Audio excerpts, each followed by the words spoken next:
Yes, welcome back again. Reka nizere ko mukimeze neza mwese aho muherereye bibaye saa 9:59 muri hangana amasaha yatujyanye, so ariko reka nizere ko dukomeza kubana uko byagenda kose. Nkuko ninabibabwiye tugeze mu mwanya w'abatumirwa abacu b'uyu munsi n'ikiganiro Just Rio Show kiba buri wa mbere ndetse na buri wa gatanu guhera saa 8 kugera saa 10 z'umugoroba. Uyu munsi rero muri studio za Good Race TV twakiriye bamwe mu bahanga cyane cyangwa se aba content creator b'abahanga cyane hano mu gihugu cyacu cy'u Rwanda. So dushatse kwanagerekaho ko atari mu gihugu cy'u Rwanda gusa ariko bararenze kubijyanye no kuba aba content creator. Murabazi cyane nimba twabanye uyu munsi. Chopa tugaye kaza muri studio za Good Race TV. Asante sana bro. Yeah. Ikaze. Muraza kujya microphone. Okay, mumeze mute?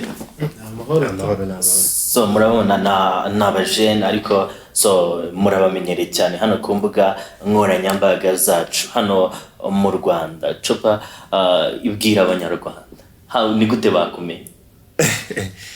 Kuntu mwamenya kwa kuboro mureba lyrics kabisa ari ambama bahereye imeze neza, update za mbere zikabageraho kandi ku gihe iyo mubasha kuba mwamenya indirimbo ibyo umuhanzi yaririmbye mu ndirimbo ye kandi ku buryo bwiza kabisa. Yego, Chopa ni umuhanga cyane mu gutunganya lyrics. So lyrics akenshi mubona zibageraho n'uyu mujene bigiramo urayitwa Chopa. Paul muramuzi cyane, so hari n'abatangiye guseka bakimubona n'abatangiye guseka nabwira abanyarwanda gute bakomeye bamenya se ukumva ubaye uri umuntu ushaka kuruhuka mu mutwe nyuma y'akazi, ushaka nyine kumva umeze neza kujya muri ya mood kwirengagiza bya bibazo by'isi byandi tubuzi twese. Video zanjye ubundi ngo niho hantu ukwiye kuba uri, ababizi neza ngo ahanini ngo ni imiti ubandikiwe na muganga. Gake Paul tuguhereyeho video zawe bwa mbere ujya kuzikora kuri ukora buriya buryo ukora. So ariko mbere abanyarwanda badukurikiye, so nago turaza kubona ibikoresho cyangwa se ibyo dusabwa byose kugira ngo bakore content bakora bariya hari ubwo bishobora nona urumva nyine n'abantu benshi babona zira video uri hizi baziteguyemo n'uburyo kinyine bari ibintu byinshi byagiye bisaba kumva wenda twazafata undi mwanya twaje muri iriya shusho tukaba twaberekaho ukuntu ni muri ibyo ngibyo. Yego, umunyarwanda ushaka kubana na Paul neza amozi, Paul raza kubabwira imbuga nkoranyambaga zakoresha. Imbuga nkoranyambaga brand zingahe ni 3. Hari TikTok, hari Instagram, hari YouTube ndakeka na YouTube. Hose ni Paul Rwa 250.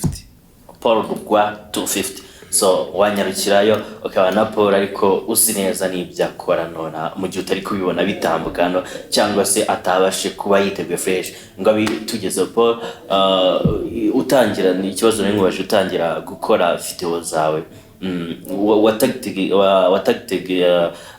watagtingaga iyi audience kumva nyine wowe ayo bira bintu uri kubitangira ubitangira wumva ari utuntu turi aho ngaho just kugira ngo wumve uruhutse nyine wumve ari ibintu nyine biri aho ngaho nta kindi kintu nyine nta mpamvu nta reason ugakora nyuma y'igihe mbona nyine hari impact bitangiye gutanga ndavuga ati why not none nabishyira ku rundi rwego uti nyine nkabikora ubona yuko nyine ibintu bifite umurongo. Wakoze wowe ujyanye wakoze muri range wishimije itangiye ari ibintu byo kwishimisha biri aho ngaho biza kurangira ndebye mbona yuko byaza gukunda byavamo kintu ukuntu ndavuga ati okay why not ntabikora. Chopa wowe ujya gutangira kwandika lyrics watangiye gute? Nge natangiye mu buryo utapfa kumenya neza ariko nibwo ngiye kukubwira biranye nabitangiye mvuga ko ari nka video nyine nge najya nikorera kugira ngo wenda nzamure platform zanjye. ntabwo natagitingaga ko havamo ibintu birenze cyane, ariko uko nagiye nkora nagiye mbona abanyarwanda babikunda, nkabona sapoti yabo, video imwe ebyiri umuhanzi nkabona aranyandikiye nkorera gutya na gutya, nyine mbona bibyaye ikintu kinini ku buryo hari n'igihe nacikwaga wenda nkamara nk'iminsi 2 nashyizeho ngasanga message ni byinshi cyane ati byagenze gute kutari kuduhereza indirimbo, kandi nyine nkashimira n'abakunzi banjye usanga bansapotinga. Okay, Chop, iyo umuntu agitangira ibintu cyane, iyo umuntu agitangira ibintu bisa nkaho bidacamo, sinzi niba bageze ubibona, so ugatangira video ya mbere cyose ikarebwa n'abantu batagera muri, ikarebwa n'abantu 5, ubundi ikarebwa n'abantu 10. Ibyo bintu byigeze kukuba? Ibyo bintu byambayeho cyane. Hari benshi bahita bacika intege bakarekera, wowe niki cyatumye utarekera? Ikintu cyapushingaga ni ya motivation wishyiramo ubwawe, umva ko nyine ibintu byawe bishoboye, ari wowe ubwawe ubanza kumva ko ufite icyizere cy'uko ari wowe wigize, ari wowe ubwawe nta wundi muntu, kumva ko niba ari like imwe ari iyawe, niba ari views imwe akaba ari iyawe. Then biza kurangira ngiye mbona nyine bizamuka gake gake, bizamuka, ntabwo nacitse intege nyine nishyizemo ko ubwanjye ngewe nshoboye, ndakora kabisa, mbona biraha. Yego Paul, utangira so ibintu ukora sinzi utangira nimba barese babireba. Yatangiye nkubita, atangiye kubita nge ntabwo mbaho man. Okay, video ya mbere yawe yatangiriyeho, video yawe ya mbere watangiriyeho ni iyi? Video ya mbere natangiriyeho ni content natangiye nezanye bwa mbere ya ubuntu bwo buchat, nubwo text kwandikirana n'umuntu akavuga ati gutya nakagusubiza gutya, sinzi nimba nyine wenda abantu bashaka kuba banzi bahurikirana byatari izo video barazizi nyine tu. Wahuje nandi cyo ni chat yande nandi cyo gihe wakoze? Icyo gihe ni chat y'umu papa, sorry y'umusheri yandikiraga nyine n'umukobwa n'umuhungu baba bari kwandikirana, maybe ko nikumva yaramwandikiye ngo papa we ngo yitabye Imana. Urumva umuniga yandikiye umukobwa ati wangezeho kansura, umubebe aramubwira ati ntabwo byakunda yuko nkugera aka kanya, kubera iki se? Ati yitabye Imana. Umuniga yahita asebura ati wow, izo nano ko ngugiye kujyuza nta kibazo, nta kintu uri kwikanga. Kuva niyo chat ya mbere nahereho kwiso irakubita cyane, murebe na 30, ndavuga ati simbaho utunakomereza ukubita. So uburyo ukubitamo rero wactinga mu buryo bugiye butandukanye, wactinga nk'abadamu, acting ibintu byose, so ugakora muri urwo rugendo nta message ziba zirimo negative, ndavuga message nyine so z'abantu basa nk'aho bakugira umusazi, ibintu nk'ibyo? N'ubundi ibyo bintu aba content creator benshi barabizi, ntabwo kantu waba utarahura nako biragoye. Ko iyo obstacles waba utarahura nayo ngo umuntu sometimes wenda ugahura n'umuntu no mu muhanda wagahita kubona muri ya shusho yajyaga nyine yakubanaga mu kumbuga nkoranyambaga, kurihita uvuga ngo kanaka ugasanga wenda akwise izina wakinye actingamo, ibintu nk'ibyo ngibyo cyangwa ugasanga abatabifashe. Ariko nyine hanini abantu batangiye kugenda babyumva, content creation mu Rwanda nyine kugenda yumvikane, kugenda isobanuka. Ntabwo bikiri kuri rwa rwego nyine wenda ushobora gukina gutyo uri mu yindi shusho wenda ngo wambaye nk'umudamu ngo ure n'umuntu ku ruhanda ku blaming wapi. Ubu ni ibintu nyine byaje kumvikana, byarasobanutse. Paul, ni igitekerezo cyakujemo gutajya gutangira gukora biri? Nge ni ibintu nakuze nkunda. Wakuze ukunda ibiri? Bijyanye acting, yego, bijyanye na ama sketch, aho nize barabizi. Twabaga turi mu team ategura ama sketch, za presentwa mu kigo ku rwego rw'ikigo, akava akajya guhangana ku turere akava akajya guhangana ku rwego rw'igihugu, ibintu nyine nk'ibyo ngibyo.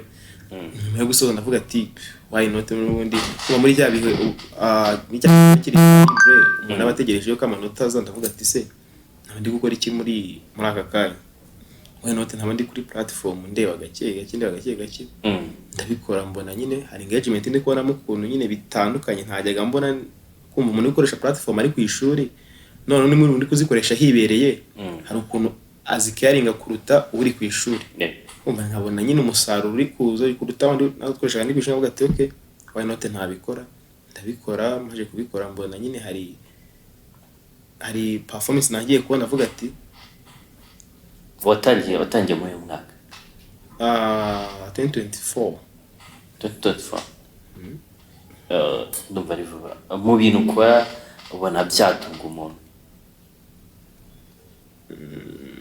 mu buryo bwa capital biracyagoye ariko nyine birashoboka hano mu gihugu cyacu biracyagoye barabizi nyine kumva hano bakoresha izi platform ni twagiye tubona kenshi ngiye sinzi nimba umaze iminsi ubona aba content creator basaba guverinoma basaba igihugu ko badufasha kumonetiza izi platform kumonetiza izi mbuga nkoranyambaga za YouTube ntabwo mu Rwanda iri monetiza harimo za TikTok harimo za Instagram kumva nyine n'ibintu byadufasha kumva uburyo ki wenda bashobora kuba twaningamo ni personal advert hari ama personal advert iba nyine baze kuba mu Rwanda personal advert zirimo ziraruta monetize nyine biva muri monetize kumva yuko nyine ni ibintu nyine bikiri ibintu bikigoye ariko natwe leta yacu tuba tuyizeye ku bintu nk'ibyo ngibyo n'abantu baba n'amafaranga ngahe umaze kurya muri content ya nako n'inshuro zingahe so nagarumva inshuro zingahe yagorana kubika zirahari inshuro ya mbere ufata kuri aya mafaranga byabimeze gute kuri wowe wumva nyine like gute se so wowe nyine urumva bidakunde nyine ari ibintu bitabaho tu uvuga ati like kandi nyine tekeza nawe nyine wenda niba warigeze uhingaho nk'ikimera runaka tugenda ugahinga nk'igiti sinzi nimba uzi kuna igiti bura ibiti biri mu bintu byera bishobora gutanga umusaruro mu gihe kinini nyine haciyemo igihe kinini tu ubwo rero gusoroma urubuto rwa mbere kuri cya giti wewe ubwawe wihingiye nta kintu kinezeza nk'icyo ngicyo so ubwo uyu munsi kuri wowe content ukora ubona mu myaka 5 wifuza kuba wabishyira kuri rwego urumva hano mu Rwanda aba content creator benshi bakora ibintu biri lokale nyine bigarukira ugasanga turabyumva kumvuga n'abaturanyi ukaba usanga nta munya Nigeria waba wareba content nga understand nyine nga yumve ngo yisangemo so rero ntago nekereza yuko mu myaka 5 bizaba bikimeze gutyo nako ni 5 ni myinshi umwaka umwe uyu nakura najya kurangira ibintu turimo turakora ari ibintu biri global ku buryo uwo ari we wese yaba ari umushinwa arabireba content akisangamo yaba ari umunya Nigeria yarabireba content akisangamo umunyamerika akayireba akisangamo that's it okay ibintu ukora ufite mugikora muri team y'abantu banga team kumva hari abajene dukorana dufasha mu bijyanye n'imyandikire kubura nimba mubona nka zira sound bamubona zira sound nyine cyangwa se challenge y'ukuntu ziba zimeze ko nayo nyine like haba ari script zateguwe script nyicora kumva nka sound nge nkategura script yayo ibyo bintu byose rero mfite team y'abantu babimfashamo mbwira umujene bita Kai Rwanda shout out to him kabisa nizere ko yakombiye so tuze kuri Chopper ukurikirana Paul Paul ndamukurikira yego Paul kuba umukurikira ureba uburyo akora hari uburyo ushobora kubona gukoramo ukavuga ati ramutse akoze gutya byagenda fresh utekereza ko yakaba yakora gute kugira ngo bye bigere kure cyane gishaka kazajya akora content mu cyongereza nshaka kumubona akora content zo mu cyongereza uko yavugaga iyo nyine ariko nakora mu cyongereza nago target ku banyarwanda bagomba kubyumva bagomba kubyumva ugumva nyine icyo narimo ndavuga ukumva uyu nawe ntabwo turi kumwe ntabwo turimo turahuza ngiye nakubwiye ko ngomba gukora content umunyarwanda azareba akayisangamo umunyanigeria akayisangamo kandi buri umwe wese nyine icyo kintu icyo nshaka kumwereka akaba yakibona kandi badahuje ururimi